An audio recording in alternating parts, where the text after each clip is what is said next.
Tu dois absolument connaître mes astuces qui me permettent de faire un suivi de ma to-do list de manière simple et dynamique. Si tu souhaites découvrir toutes mes astuces afin de faire un suivi de ma to-do list, reste avec moi, je te montre cela en détail juste après.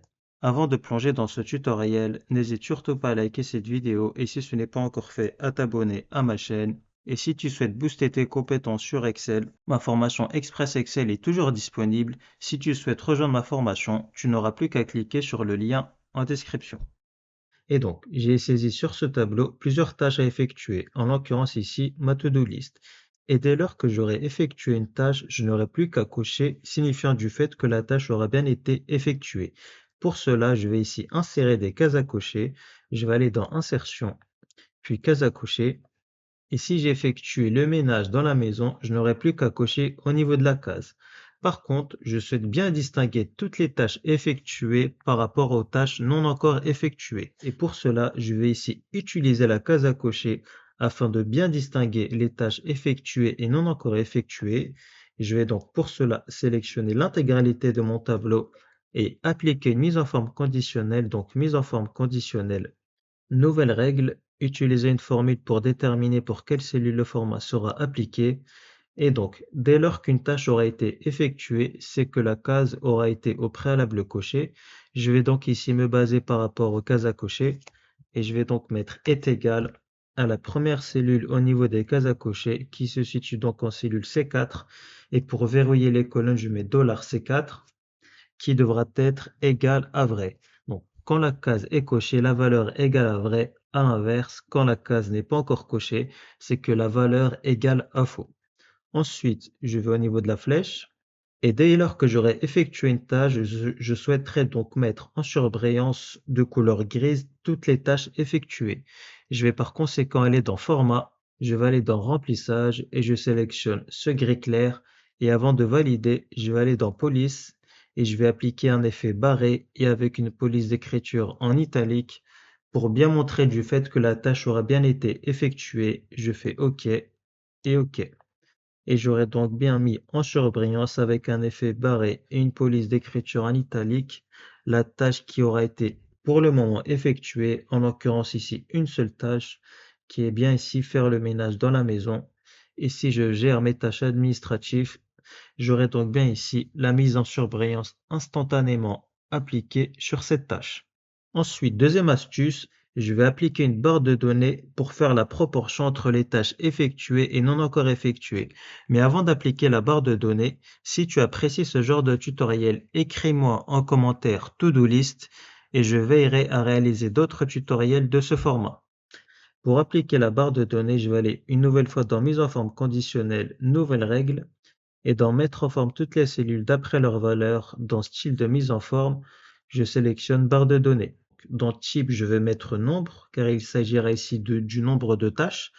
Donc le nombre minimal, je vais maintenir à 0.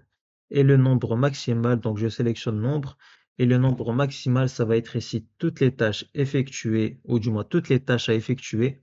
Et pour donc retrouver le nombre total de tâches à effectuer, afin d'avoir la proportion exacte à partir de ma barre de données, je vais utiliser la fonction nbval.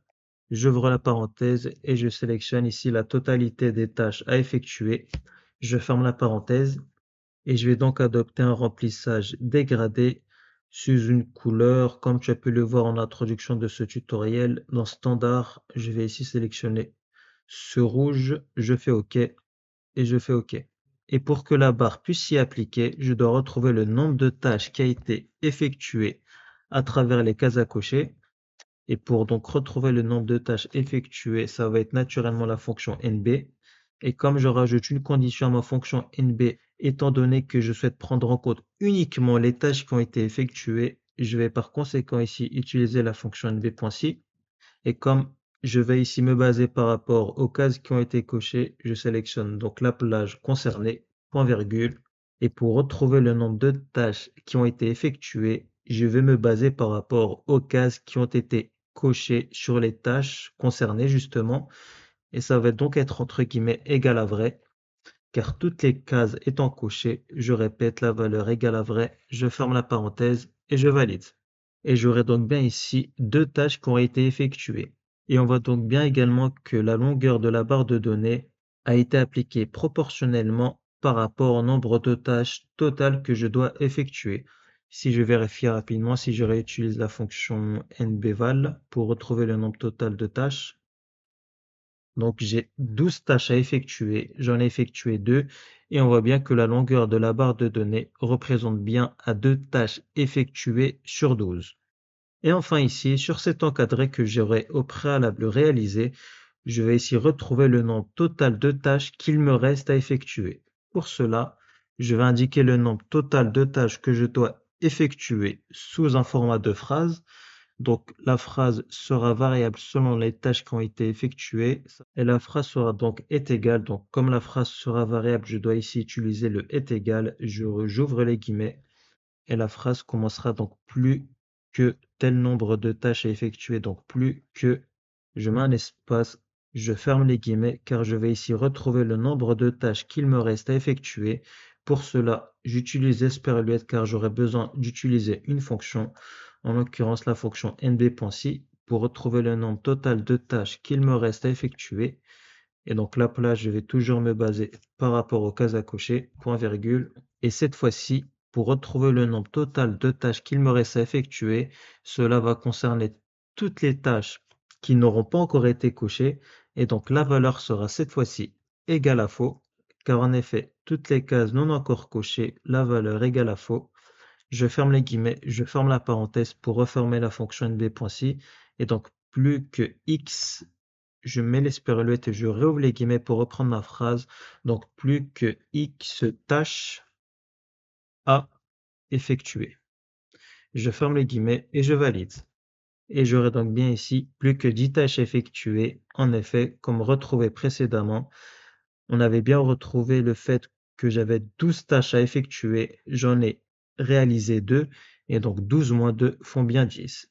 Et si je nettoie ma voiture, il me restera plus que 9 tâches à effectuer et j'aurai bien réalisé 3 tâches sur 12.